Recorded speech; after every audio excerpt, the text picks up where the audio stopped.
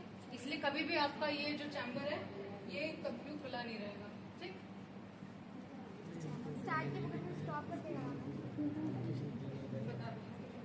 Stop हो जाएगा मतलब चल जाएगा। और यही परमिशन इसको ऑर्डर आप जब भी स्टार्ट करेंगे, ग्रीन लाइट जल जैसे ही आप स्टार्ट करेंगे, आपने अभी कोई कमांड नहीं दिया है, कोई फोल्डर नहीं सेट किया है, कोई नेमिंग नहीं दी है अपने ग्रीन लाइट तो sample पहले भी चल रही थी, को। इसीलिए व्हाट, लाइट तो पहले भी क्योंकि लैंप ऑन है। लैम्प ऑन होगा लैंप सैंपल चलने के टाइम नहीं ऑन होती है, लैंप इंस्ट्रूमेंट ऑन होने के टाइम पे ऑन होती है। उसको जब और आप आपके start सैंपल करेंगे। लगने से पहले कितने पहले इंस्ट्रूमेंट ऑन करते जस्ट 5-10 मिनट्स। आप स्टार्ट पे क्लिक करेंगे, आपकी डायलॉग बॉक्स ओपन होगी कि आप अपना डेटा किस नेम से किस फोल्डर में सेव करना चाहते हैं, आप उसको नेविगेट कराएंगे। तो मैं आपके लिए डेस्कटॉप पे, ठीक है, आप यहाँ से लोकेट कर लोगे आप अपनी फाइल कहाँ सेव करने वाले हैं। डेस्कटॉप पे जाएंगे, खड़ी होगी।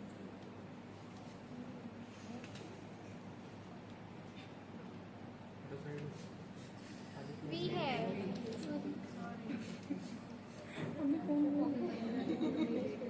ठीक है। आप अपना फाइल नेम डालोगे और मैं प्रेफर करूंगी कि आप इसको नए फोल्डर में से,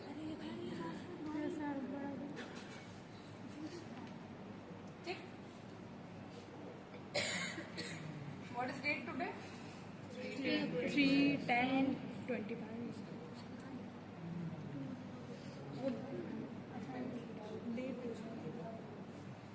अब आप अपने सैंपल का कोड डालें।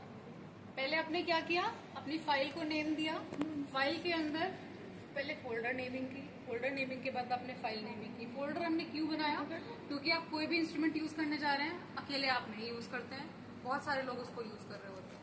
इसीलिए आप किसी भी इंस्ट्रूमेंट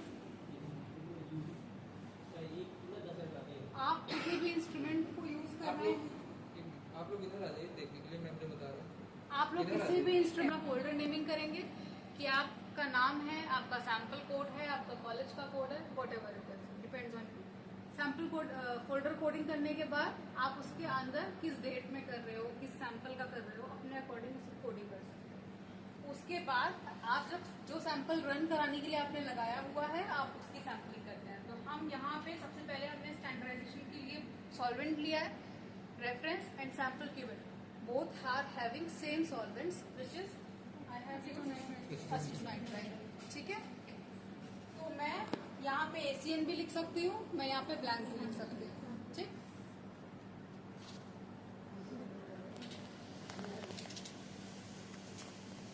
उसके बाद आपको ओके पे क्लिक करना है, ठीक है। आपका स्कैन स्टार्ट हो गया। इधर आपकी एब्जॉर्बेंस रेड कंटिन्यूअसली चेंज होते दिखेगी, यहाँ आपकी वेवलेंथ चेंज होते दिखेगी। आपकी जो भी स्कैन आती है वो हमेशा 800 से स्टार्ट होकर के 200 तक जाती है।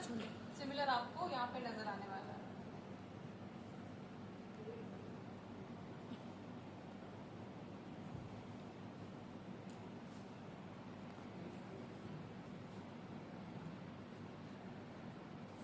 इसकी भी तो कुछ ना कुछ कर।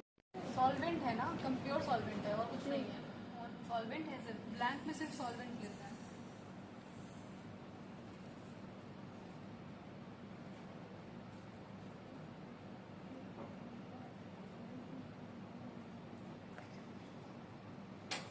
ड्यूरिंग दी स्कैन यहाँ से यहाँ से आप अपनी स्केल चेंज करके देख सकते हैं कि आपका सॉल्वेंट जो भी आपने सैंपल डाला है वो किस जगह पर आपकी पीक लोकेट हो रही है। फिलहाल आप चेंज नहीं करेंगे कि कंप्लीट होने वाला है।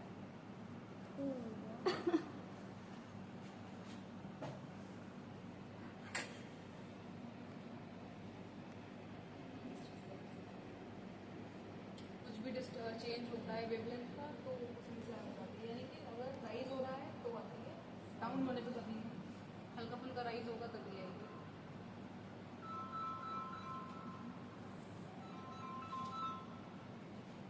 हेलो, क्या दिखा रहा है? तो फिर देख लो, कर लो।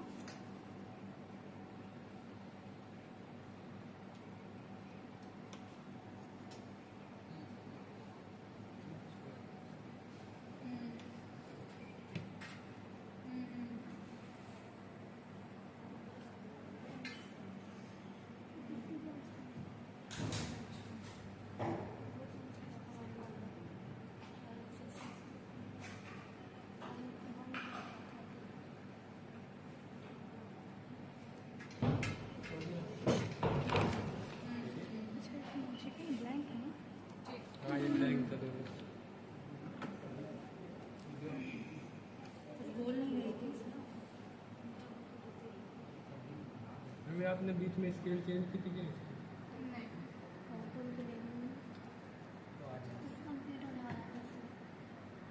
साइड से फोटो ना क्लिक थोड़ा सा कर मुझे डिस्टर्बेंस दिख रहा है, इसलिए हम दोबारा से इसको क्लीन करके फिर से एक बार इसका सैंपल लगाएंगे, ठीक है?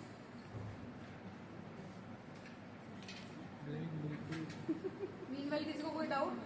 ये जो रेड लाइन आई है वो वही है आपका सैंपल का स्केल।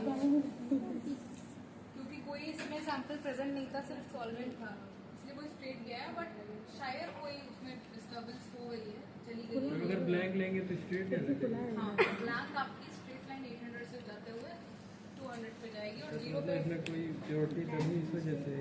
सिक्योरिटी नहीं है। वो कभी कभी सॉफ्टवेयर, हमारी ये मशीन बहुत टाइम पुरानी है, काफी टाइम से यूज हो रही है, तो कभी कभी ये इश्यूज आ जाते हैं। बट सॉल्यूशन इज सेम कि आप टेक्निकल सपोर्ट लीजिए। ऐसे करते करने पड़ेगा।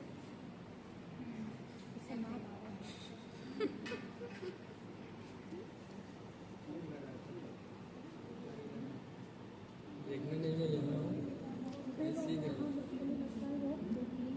फोटो से भरे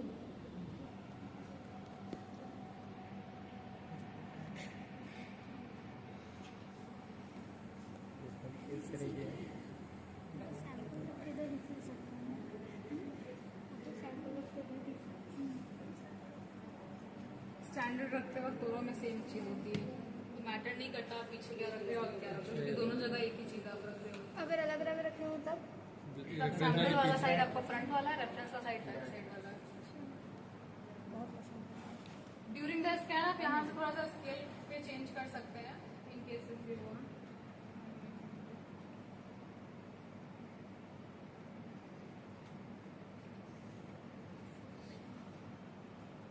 देखो सम वर्ड स्ट्रेट जा रही थी, थोड़ा वर्ड डिस्टर्बेंस था, बट यहाँ पे वो नीचे गया इसलिए हमें वो दिख नहीं रहा था कंप्लीटली। एग्जैक्ट जीरो से नहीं गई है, माइनस 0 पॉइंट समथिंग 05040 ऐसे कुछ गई है। जीरो से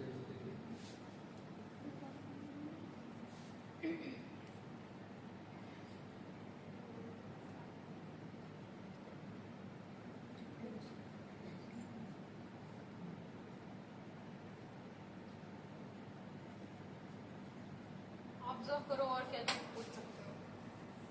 मुझे स्ट्रेट नहीं आगे आपने दे चेंज किया क्या? हाँ स्केल चेंज किया आपने? हाँ, विजिबिलिटी के लिए चेंज किया, कि हम देख पाए कहाँ से। देख नहीं पाई नीचे जाने के इस वजह से स्केल बन दिख आप देखिए 0 से ज्यादा पास है, ठीक है? हाँ शायद कुछ क्लीन ना रहा हो, एक आधा बबल आ गया हो रखने में, या सॉल्वेंट सही से उसमें पोर ना हुआ हो, साइड्स भी क्लीन ना रहे हो, इसकी वजह से वो माइन्यूट सा डिस्टर्बेंस है। बाकी ये जो डिस्टर्बेंस है ना, ये ऐसा कुछ मेजर इशू नहीं है। किसी किसी इंस्ट्रूमेंट में कुछ पर्टिकुलर कंपोनेंट्स सेंसिटिव होते हैं हर एक पर्टिकुलर इंस्ट्रूमेंट के, तो उस रेंज में आपके सारे सैंपल्स अगर सेम लाइन सेम जगह जा करके लिफ्ट हो रहे हैं, इसका मतलब कि वो सॉफ्टवेयर का सेंसिटिविटी है, उसमें आपकी सैंपल की कोई दिक्कत नहीं है, ठीक है? अभी हम जब और स्कैंस लेंगे, मल्टीपल स्कैंस लेंगे, आप देखना, क्योंकि मैं तो ये उस पर काम कर चुकी हूँ, तो मैं बता रही हूँ, इसका जो ये रीजन है, ये मोस्ट ऑफ द सॉल्वेंट्स में लिफ्टेड आता ही आता है। आप वाटर लोगे तब भी आएगा, आप इथेनॉल लोगे तब भी आएगा, मिथेनॉल लोगे तब भी आएगा, ठीक? तो अब हमें चेंज करने की जरूरत नहीं है। बगल में जो नंबरिंग चल रही है माइनस की एब्जॉर्बेंस की है हाँ, ये प्रॉब्लम है। अब हम क्या करेंगे, अपना बैक साइड वाला क्यूबेट एज इट इज प्लेस्ड रहेगा, फ्रंट वाले क्यूबेट को पिक करेंगे, उसमें अपनी सैंपल भरेंगे और तब हम अपना सैंपल स्कैन पे लगाएंगे, ठीक है। और हमेशा ध्यान दीजिए, आप जब भी चैम्बर ओपन कर रहे हैं आपको चैम्बर क्लोज करना नहीं भूलना है। लाइट्स के अलावा, मतलब एनवायरमेंटल लाइट के अलावा उसमें डर्ट, अदर इम्प्योरिटीज, कुछ गैस या कुछ भी उसमें जा सकती है, तो आपके वो सॉल्वेंट के साथ, आपके सैंपल के साथ वो इंटरैक्ट कर जाएगी, जो कि आपके स्कैन के लिए दिक्कत करेगा। स्टैंडर्ड पिक थी जिसमें सिर्फ सॉल्वेंट था, ये आपकी दूसरी स्टैंडर्ड पिक थी जिसमें सिर्फ सॉल्वेंट था।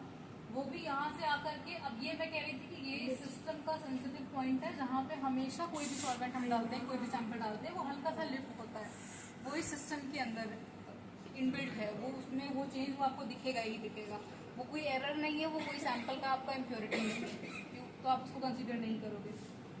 तो इसके बाद जितनी भी पीक गई हैं सब ऊपर से उठ करके ही निकली है, कोई भी नीचे नहीं आई है। अब आपका डाउट क्या था, कोई और डाउट था इसमें? क्लियर किया मैंने?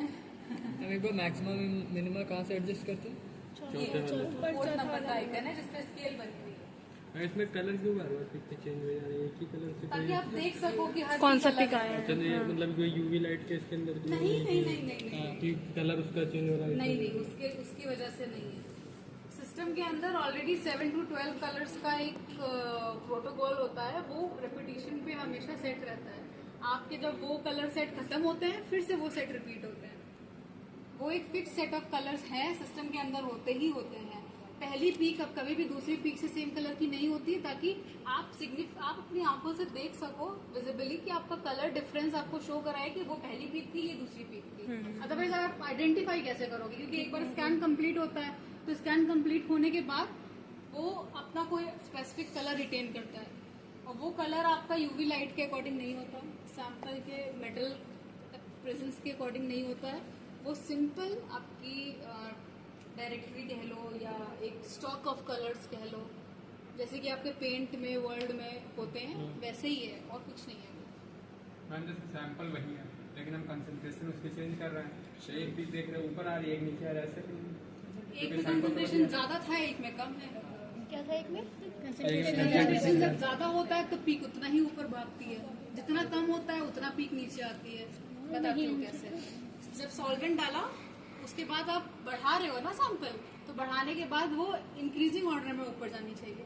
नीचे वाली जो पीक्स होती हैं वो लोअर कंसंट्रेशन की होती है, अपर वाली पीक्स होती हैं हायर कंसंट्रेशन की होती है, क्योंकि आपने पहली जो स्टैंडर्ड पीक ली है, स्टैंडर्ड लाइन ली है, वो एसीटोनाइट्राइल की ली है। अब इसके बाद आप एसीटोनाइट्राइल बढ़ा नहीं रहे हो, एसीटोनाइट्राइल में अपने सैंपल को बढ़ा रहे हो, थोड़ा डालोगे थोड़ा ऊपर जाएगी, और डालोगे और ऊपर जाएगी। पहली बार में बहुत था तो वो बहुत ऊपर गई, हमने जैसे जैसे डिक्रीज किया वो पीक नीचे आई है, ठीक है।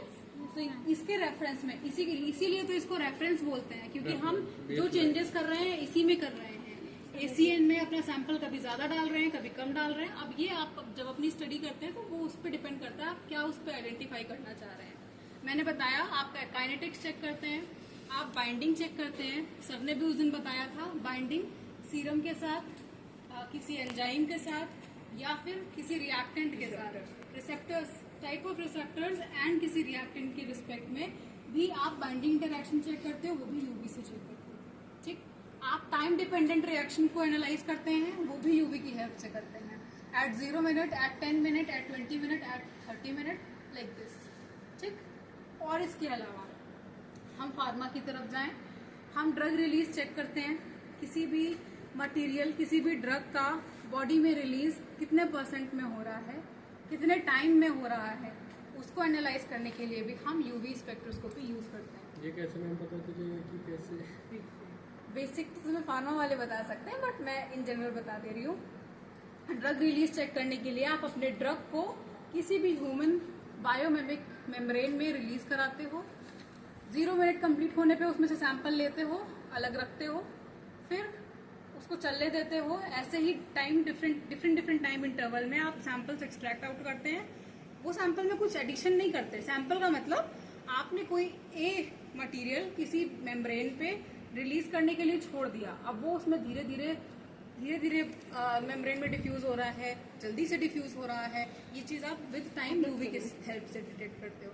तो पहले आपने ऑन स्पॉट जैसे ही ऐड किया तुरंत निकाल करके रख लिया, वो आपका हो गया सैंपल 1 एट 0 मिनट। आपने 10 मिनट्स उसको चलने दिया, प्रॉपर स्टीयरिंग चल रही है, उसका रिलीज अपने हिसाब से हो रहा है, you don't have to do anything, आपको उसको पुश नहीं करना, प्रेस नहीं करना, हीट नहीं देना, आरटी पे चलता है, क्योंकि ह्यूमन बॉडी आपकी किसी एक स्पेसिफिक टेम्परेचर के अकॉर्डिंग डिजाइंड है, उस पर ही वर्क करती है।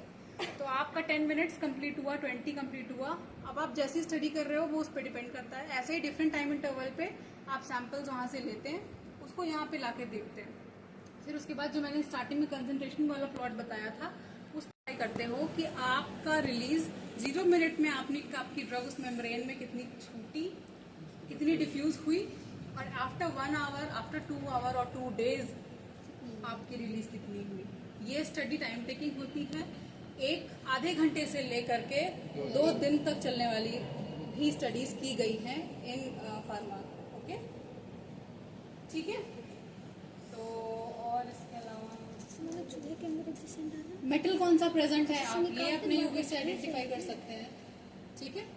हर स्पेसिफिक मेटल की एक एब्जॉर्बेंस वेवलेंथ होती है, वो मेटल एग्जैक्टली वहीं पे जाकर के आपको डिटेक्ट होता है, जैसे कि, और हाँ, मेटल आपके किस रेंज में आएंगे, एनी आइडिया? मेटल आपके किस रेंज में आएंगे यूवी के?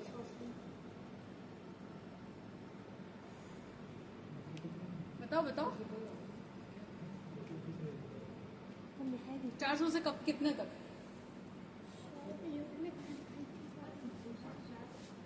मेटल्स दैट इज ऑर्गेनिक, नहीं होती है। 250 से 400 की जो 250 से 350 या 400 की जो रेंज होती है वो ऑर्गेनिक ग्रुप्स के लिए होती है, ऑर्गेनिक मटेरियल्स के लिए होती है, और 400 से 700 की जो रेंज होती है वो मेटल्स के लिए होती है, और इसको क्रॉस करने वाली रेंज IR रीजन की होती है, जिसको हम बोलते हैं near IR region, near infrared region, ठीक है। जो आपके क्या बोलूँ मैं, रडार्स होते हैं, लेजर डिटेक्टर्स होते हैं, जो प्लेन्स के लिए डिफेंस सिस्टम में यूज होते हैं, वो सब आपके NIR रीजन के होते हैं, यानी कि they are not coming in the UV visible region, वो आप UV रेंज में देख भी नहीं सकते हो, और IR में भी आप उन्हें कहीं से डिटेक्ट नहीं कर सकते हो। They are in something in the mid of the line which is called NIR region. वो स्पेसिफिक आपकी रेंज जो है, स्पेक्ट्रोमीटर की जो स्केल होती है, स्पेसिफिकली उस स्केल को, उस पर्टिकुलर स्केल को NIR रीजन बोलते हैं, 700 NIR स्केल। मतलब जैसे कोई मेटल 500 की रेंज पे आएगा तो उसकी पीक 500 से नहीं उठेगी, हाँ, सही पे लिखी है। उठेगी। देखो यहाँ मैं पीक बताती हूँ कैसे दिखती है। ये जो मैक्सिमम आ रहा है, ये यहाँ से गया, फिर यहाँ पे आया। अब जहाँ मैक्सिमम जाकर के ये नीचे से ड्रॉप होना स्टार्ट हुआ है, ये आपकी वेवलेंथ है, ठीक है, ये आपकी वेवलेंथ है। आप इस विंडो को नहीं लेते हैं, और ना इसको लेते हैं ना इसको लेते हैं। आपकी जो मैक्सिमा हाइट, मैक्सिमा हमेशा यूवी में आप मैक्सिमा का काउंट करते हो ना, तो जो आपकी मैक्सिमम हाइट होती है आपके पीक की, वही आपकी वेवलेंथ होती है, सिग्निफिकेंट वेवलेंथ होती है। अब क्योंकि मैंने कहा कि आपकी जो ऑर्गेनिक कंपाउंड्स की रेंज होती है वो 200 से 250 से 400 के बीच होती है, तो आप यहाँ पे सिर्फ इतना कंसिडर करेंगे, तो ये आपकी जो आपकी कंपाउंड की पीक आ रही है वो यहाँ पे आ रही है, समथिंग अराउंड 270, हाँ 270 to 280, ठीक है। आपका क्योंकि आपका जो सैंपल था उसमें एक ही फंक्शनल ग्रुप था, इसलिए यूवी कैसे कैलकुलेट करते हैं थ्योरेटिकली, लैम्बर्ट-बियर्स लॉ की हेल्प से। स्ट्रक्चर को देख करके यूवी कैसे कैलकुलेट, वेवलेंथ कैसे कैलकुलेट करते हैं, लैम्डा मैक्स, वही लैम्डा मैक्स यहाँ पे आया है।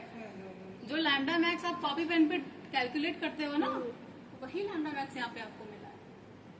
मुझे कोई कॉपी तो मैं नाम लिखती हूँ सैंपल का।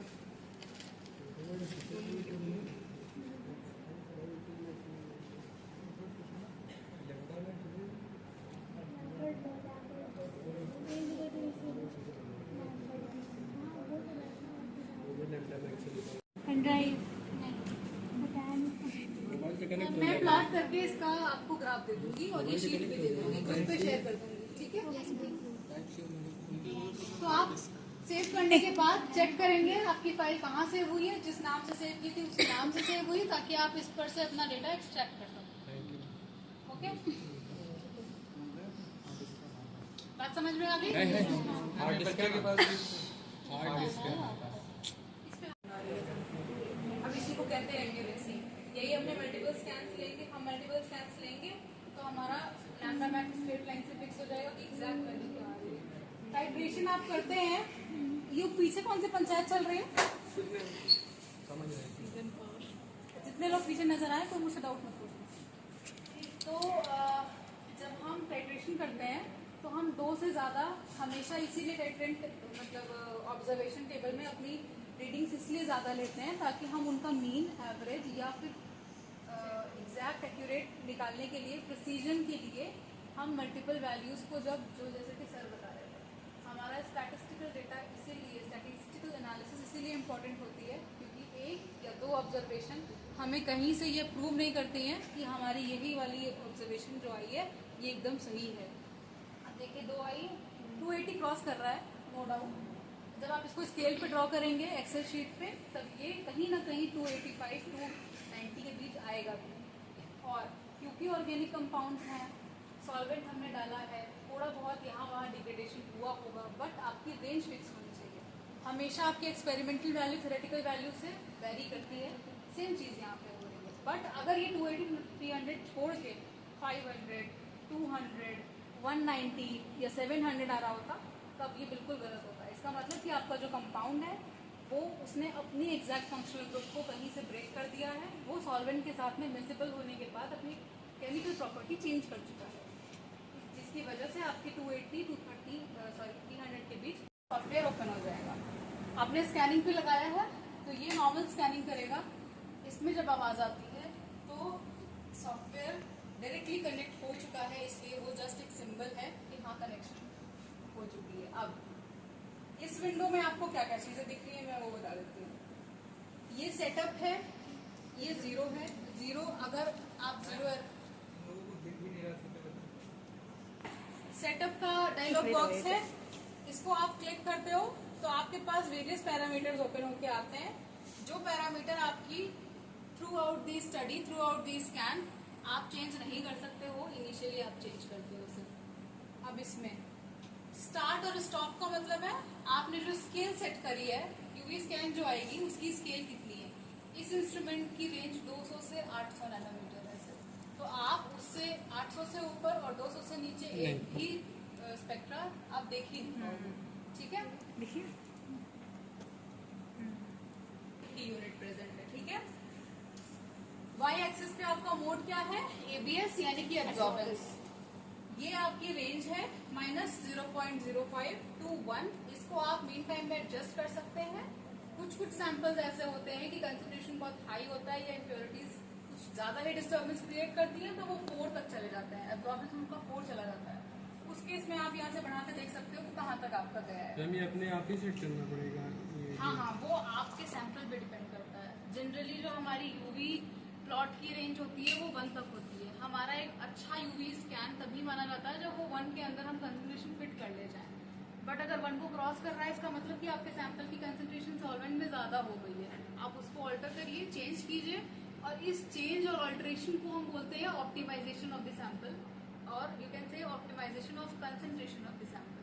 क्योंकि आप जब कुछ नई चीज बना रहे हो, आपको नहीं पता है वो कितने कंसंट्रेशन पे सॉल्वेंट में डिसॉल्व करने के बाद 1 एब्जॉर्बेंस तक आपको पीक देगी, और आप इतना कोई वो नोन भी नहीं होता है कि आप कितना वे करोगे तो सॉल्युबिलिटी परसेंटेज कितना है, क्योंकि सॉल्युबिलिटी परसेंटेज चेक करने के लिए दूसरा इंस्ट्रूमेंट होता है, या फिर क्योंकि इंस्ट्रूमेंट सबके पास अवेलेबल नहीं होता। तो जनरली हम क्या करते हैं, सैंपल लेते हैं, किसी भी सैंपल ट्यूब में लिया, सैंपल ट्यूब में थोड़ा सा सैंपल डाल करके सॉल्वेंट डाला, जो सॉल्वेंट सॉल्युबिलिटी चेक करना चाह रहे हैं उसको शेक करके देख लिया कि वो सॉल्युबलाइज हो रहा है, ट्रांसपेरेंट हो रहा है कि नहीं हो रहा है।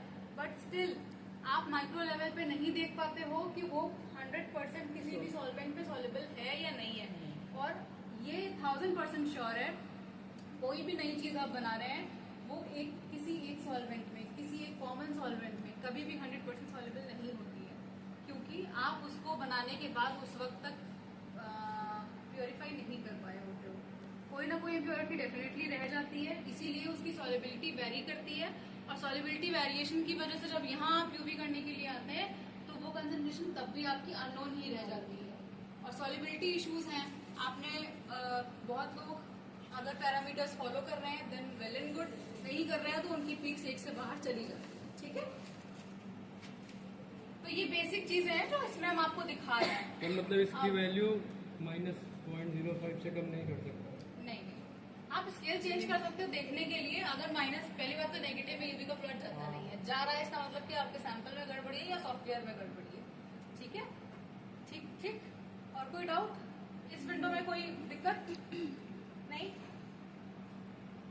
के टाइम इसका बेसलाइन करेक्शन किया गया, बाद में आप सिर्फ स्टैंडर्डाइजेशन करते हैं। बेसलाइन करेक्शन का मतलब है कि आप कोई भी सैंपल चलाने से पहले मेक श्योर करते हो कि वो इंस्ट्रूमेंट बीच में कोई भी आलतू फालतू का डिस्टर्बेंस आपको दिखाए ना, हाई पीक सप्रेस कर दे। उसको बोलते हैं बेसलाइन करेक्शन, यानी कि आपकी एक बेसलाइन स्ट्रेट वो पहले से आपका ले करके चले, उसके बाद आप जो भी ब्लैंक सैंपल ले रहे हो आपको स्टैंडर्डाइज करने की जरूरत नहीं पड़ती है। तो इसमें फिलहाल ये स्टार्टिंग में हो चुका है, तो ये चीज आपको बार बार करने की जरूरत नहीं है, बट अगर हो रही है देन आप फिर इंजीनियर से कांटेक्ट करके तब हम उसे चेंज करते हैं। हम बार बार मैनुअली ऐसे बेसल करेक्शन नहीं कर सकते, उससे सॉल्वेंट की स्टैंडर्डाइज्ड वैल्यू इसमें चेंज हो जाती है, क्योंकि हर सैंपल एक ही सॉल्वेंट में नहीं चलता है यूवी के अंदर, आप डिफरेंट डिफरेंट सॉल्वेंट लेके चलते हैं। मैम तो ये ऐसे ही पता चलेगा ना जब मतलब कोई सैंपल डाल के बेसलाइन ले रहे होंगे तो उसमें वो और स्ट्रेट नहीं आ रही है, उसमें बीच में बहुत किचपिच हो रही है या तो नीचे चली जा रही है, इसका मतलब कि आपका बेसलाइन करेक्ट नहीं है, स्टैंडर्डाइज कराने की। Any doubt? अब तक किसी को कोई डाउट है प्रोसीजर में? पूछो पूछो, अगर कोई डाउट है तो। और क्या भैया बोलो। मैम अभी तक जो किया वो ब्लैंक था ना, सिर्फ सैंपल का किया था, पहला सॉल्वेंट कर दिया। सॉल्वेंट का किया। अब सैंपल जब भी आप प्रिपेयर करेंगे आपको ऐसा ही क्लियर सॉल्यूशन होना चाहिए। ये मैं अभी बबल्स दिखाऊंगी तब आप लोग बताइएगा किस चीज़ का। सॉल्वेंट किसका था? एसीटोनाइट्राइड। इसमें सॉल्वेंट क्या यूज करा है हमने? एसिटोनाइट्राइड। क्यों यूज करा है? क्योंकि वो मैक्सिमम सॉल्वेंटी है उसका।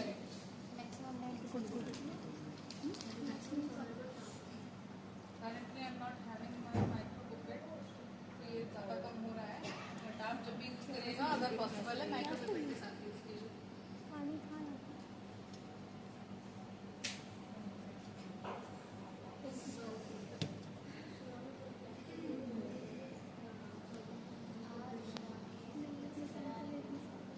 आगे वाले में वो रखे। Shall I start? सबको दिख रहा है ना? Yes ma'am.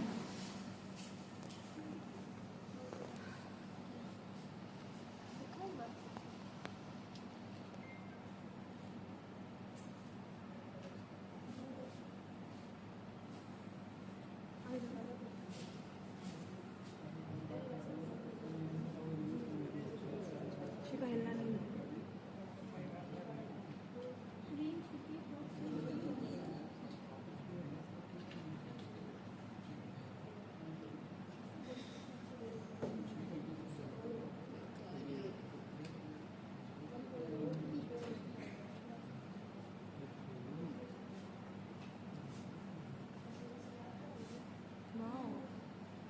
हम लोग जो देखते रहे ऐसे हम लोग उसको लाइव देख रहे हैं।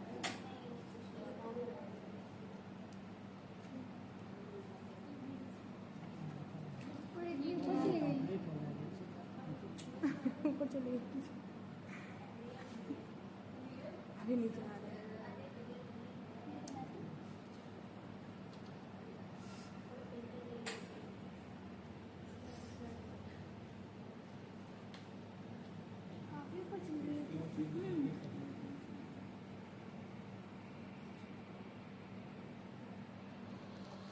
जब तक आपका दोबारा से डायलॉग बॉक्स नहीं ओपन होगा आप इसको चैम्बर को नहीं ओपन करिएगा, कभी कर नहीं सकते।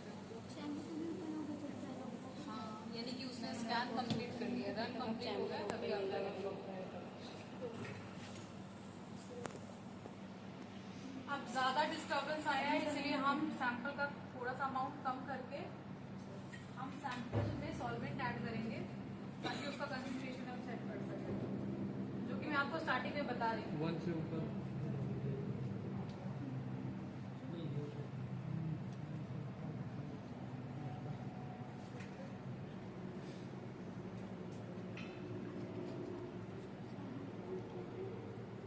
रेशियो कितना होता है उसमें सॉल्वेंट और उसका कंसंट्रेशन में सैंपल डिपेंड करता है आप अपने कंसंट्रेशन कितना सेट कर रहे हो। 1 से ऊपर जाएगा। आपका सैंपल किस टाइप का है? देखो अगर कॉम्प्लेक्स है किसी भी तरह का तो 10 to the power -7 to 10 to the power -5 के रेंज में होता है।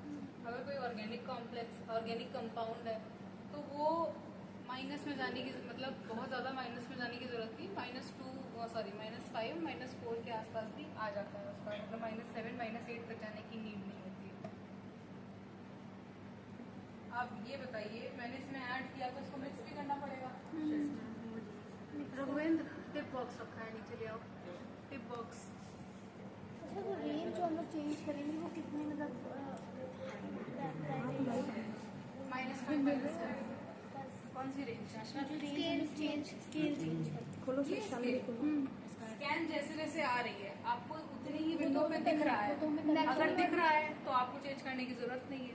अगर नहीं दिख रहा है तो आप ढूंढोगे ना कि वो 4 तक चला गया या नेगेटिव में नीचे आ गया तो कहाँ तक गया, मैम उसके उसके पे क्लिक करेंगे तो दिख लेकिन जाएगा। तभी नहीं, ऑटो मैक्सिमम स्केल का तो ऑप्शन नहीं है। स्कैन हमें चेक करना पड़ेगा मल्टीपल पे। वो आप चेक करोगे। अब देखो मैंने अभी मैम देखा जैसे 1 के ऊपर चला गया था जैसे आप तो ये कैसे पता चलेगा ऊपर जाना तो ऊपर जाने के लिए हाँ, कैसे? ऊपर कैसे जाएगा? क्योंकि नीचे आते हुए दिखाई नहीं दे रही है ना। देखो यहाँ ध्यान से देखो, अब यहाँ से ऊपर गई इसका मतलब ऊपर गई होगी। देखो स्क्रीन पे मैम देखो। ऊपर माउस सही करेंगे इसको।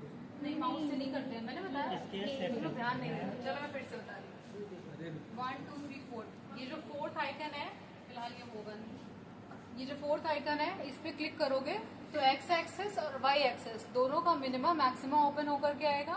उसके अकॉर्डिंग आप यहाँ पे चेंज कर सकते हो देखने के लिए कि आपकी स्केल से ऊपर चली गई है पीक या नीचे आ गई है। ठीक, अब नीचे ऊपर आने का कैसे पता चलेगा? आप जैसे ये जा रही थी स्ट्रेट तो ये यहाँ तक हमें दिखी, उसके बाद नहीं दिखी, ना नीचे दिख रही है ना ऊपर दिख रही है। इसका मतलब मोस्ट प्रोबेबल केसेस में वो नीचे गई है। ऊपर गई तो ऊपर नजर आती है क्योंकि यहाँ से आकर के कोई चीज ऐसे गायब, यहाँ से आई फिर गायब हो गई, यहाँ कहीं पे नहीं है, इसका मतलब नीचे गई होगी। तो अगर नीचे गई है तो हमें उस रेंज को हाँ। ऊपर करना है। नीचे गई है तो हम नेगेटिव का वैल्यू बढ़ाएंगे। ऊपर गई है जैसे यहाँ पे ऊपर गई है, बीच का पोर्शन आपको नहीं विजिबल है तो आप विजिबिलिटी के लिए 4 से ऊपर जाओगे, अबव जाओगे। लेकिन कभी स्केल में भी तो नंबर पता होता है ना कि कितना ज्यादा मैक्सिमम जा सकता है। विजिबिलिटी के लिए आप 8 10 कर सकते हो। 8 10 इस पे मैक्सिमम 8 to 10 है, उससे ज्यादा जाता भी नहीं है। ठीक, पीक चेंज नहीं हो जाएगी अगर मैम स्केल चेंज करेंगे? नहीं पीक जो पीक कैसे चेंज होगी? पीक तो जितनी पीक सैंपल ने जितना एब्जॉर्ब किया वो तो उतने भी उठाएगा ना पीक। वो आपके चेंज करने से आप सिंपल क्या कर रहे हो, आपकी कोई भी सामान है ये इतना बड़ा है, ठीक, इतना बड़ा है, आप नॉर्मल आंखों से इसको ऐसे देख रहे हो, इसकी फोटो लिया। फोटो लेने के बाद आपने अपनी फोन की स्क्रीन को जूम इन किया। जूम इन करने पे वो सामान करीब से देख पा रहे हो, ना कि वो सामान असलियत में बड़ी हो गई। नहीं ऐसा नहीं होता है ना।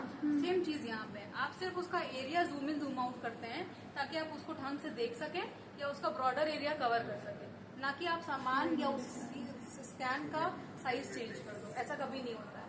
ठीक है, आप सिर्फ अपना रेंज इंक्रीज करते हो या डिक्रीज करते हो कि नहीं हमें नीचे का पोर्शन देखना है, हमें ऊपर का पोर्शन देखना है, हमें सेंटर देखना है, हम जूम इन करेंगे तो हमको सेंटर वाला पोर्शन दिखेगा।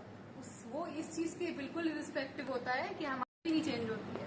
आप सिर्फ उसको देखने के लिए अपना स्कैन रेंज इंक्रीज या डिक्रीज कर रहे होते हो। ठीक है, हाँ, वो आपको नॉर्मल आइज से नहीं दिख रहा है, नॉर्मल रेंज में नहीं दिख रहा है, इसका मतलब कि आपका एब्जॉर्बेंस अलग लेवल पे चला गया या अलग अमाउंट में हो गई है। मतलब कि स्केल चेंज करने का मतलब स्केल बराबर होनी चाहिए, दोनों पैरामीटर सेम होने चाहिए, इसलिए दोनों क्यूबिट पे सेम चीज फिल करते हैं। इस पे हम दूसरी चीजों को हम आइडेंटिफाई कर सकते हैं। अब ये स्ट्रेट है तो उस स्ट्रेट के बेसिस पे आप ये चेक कर रहे हो ना कि दूसरी चीज साथ में ऐड की गई तो कहाँ कहाँ पे वो एब्जॉर्प्शन शो कर रही है, इसलिए वो आपकी रेफरेंस होती है। रेफरेंस को हम सेम लेवल पे आइडेंटिफाई करने के लिए, स्टडी करने के लिए दोनों क्यूबिट्स को सिमिलर सॉल्वेंट से फिल करते हैं, तब उसका स्टैंडर्ड स्कैन करते हैं।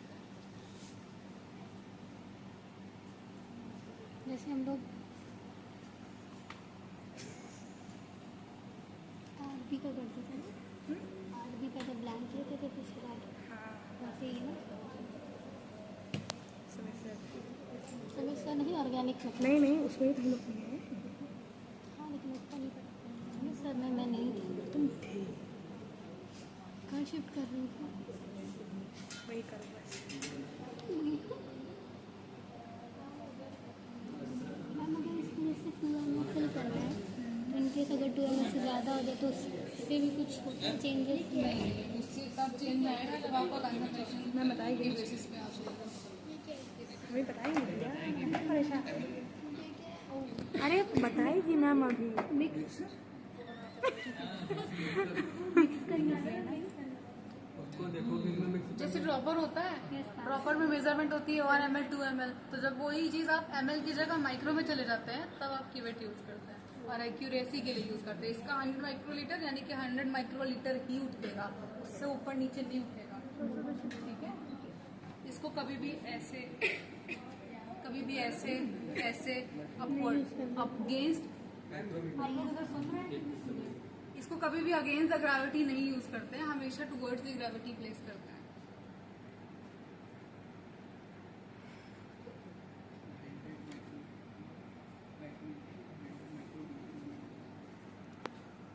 कंसंट्रेशन अगर बहुत ज्यादा आ रहा है तो हम कम कंसंट्रेशन पे सॉल्वेंट में डिसॉल्व करके सैंपल को चेक करेंगे कि वो उस सैंपल में, उस सॉल्वेंट में कितना एब्जॉर्बेंस कहाँ पे शो कर रहा है। कंसंट्रेशन जब ज्यादा होती है तो हमारा जो सॉल्वेंट है वो मल्टीपल पीक्स इकट्ठे एक जगह पे दिखा सकता है या फिर 2-4 एक्स्ट्रा पीक हमें दिखा सकता है। वो डिस्टर्बेंस इसीलिए आता है क्योंकि आपने बहुत ज्यादा अमाउंट में अपने सैंपल को डाल दिया है सॉल्वेंट के अंदर। ठीक है,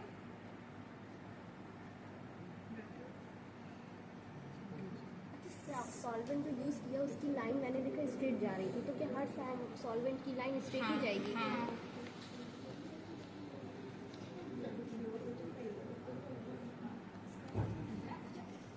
जब नहीं जाएगी तो दिक्कत है, तब कोई डिस्टर्बेंस होगा।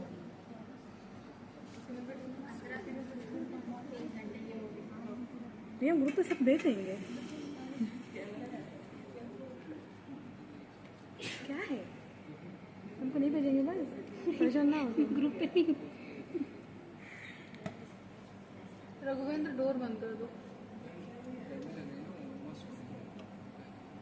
विंडो ओपन कर दो। नहीं लग रही थी वैसे मेरे ख्याल से। नहीं लग रही। किसको लग रही? हमको इन्हीं लोग को लग रही। मैं अभी लाइट नहीं चल रही है ना। इसका तो स्कैन चल रहा है।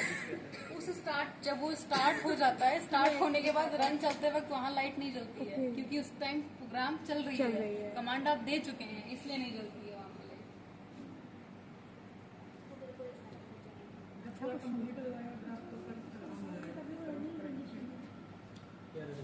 तो मैम ग्रीन ही आएगा तब तो। नहीं, कलर चेंज होता है, योर फॉलो करता है ये, और हर अगली पीक पिछले वाले कलर से चेंज होती है। बट अगर आप इसमें 50 स्कैन एक बार में ले रहे हैं तो डेफिनेटली कलर रिपीट होता है।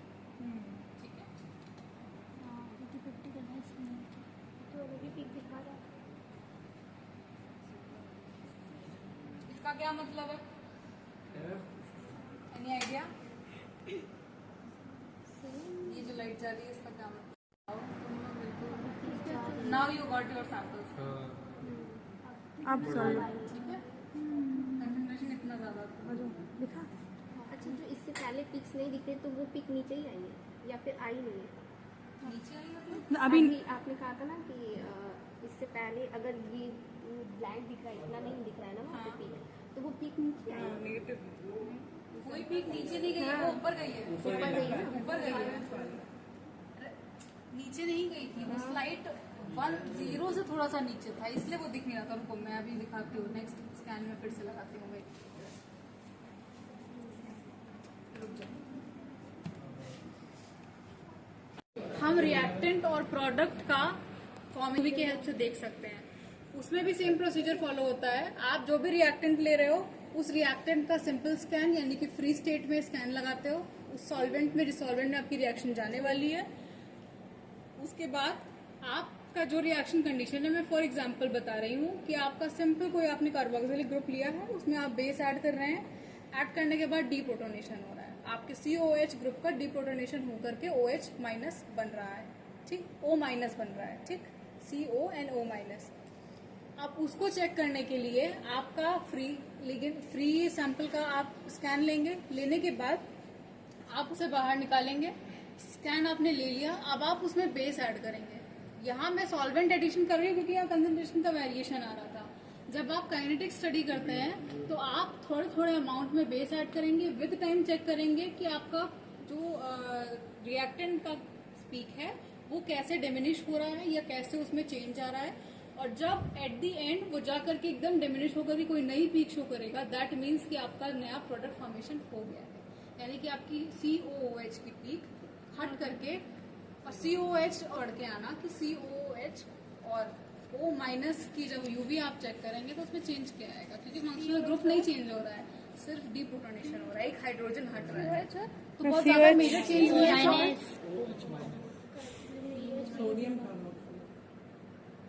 हाँ, अब आप अपना डाउट फिर से जरा पूछिए कि आपने कहा कि ये स्ट्रेट लाइन में कुछ चीजें नीचे चली गई, इसका मतलब पीक नीचे गई है। आपको बाकी की पीक्स में कुछ नीचे जाता हुआ दिख रहा है? नहीं दिख रहा ना। इसका मतलब आपकी बेस लाइन जो स्टैंडर्ड सैंपल सॉल्वेंट की लाइन है वो आपकी रेफरेंस लाइन हो गई, यानी आप उसको आधार मान के चल रहे हो। अब उसके ऊपर से जहां जहां पे वो उठेगा वो आपके सिग्निफिकेंट UV एब्जॉर्बेंस पीक्स होंगे जो आपके सैंपल में प्रेजेंट होंगे, उसकी वजह से वो एब्जॉर्बेंस आ रही होगी। ठीक, एट एनी कॉस्ट वो कभी नीचे नहीं जाएगा। ठीक, क्योंकि आपने उसमें कोई ऐसी चीज ऐड ही नहीं की है। पहली बात तो नेगेटिव UV ग्राफ जाता नहीं है, वो सॉफ्टवेयर की ग्लिच होती है, सिस्टम की ग्लिच होती है। इंस्ट्रूमेंट में कोई फॉल्ट है तभी जाएगा। UV के प्लॉट्स कभी नेगेटिव नहीं जाते, कहीं भी आप थ्योरेटिकल पढ़िए, UV absorbance is never observed as negative value. ठीक है, रीजन कौन बताएगा? व्हाट इज द रीजन कि आपका UV एब्जॉर्बेंस कभी नेगेटिव नहीं आता? क्योंकि लाइट है तो जाहिर सी बात उसमें एब्जॉर्ब होगी, उससे निकलेगी थोड़ी ना। और गलती से चली जाए तो निकलेगी कैसे? सैंपल से निकलेगी, उसमें एब्जॉर्ब होगी, समझ में भी आ रहा है। कुछ तो बताया था उस दिन।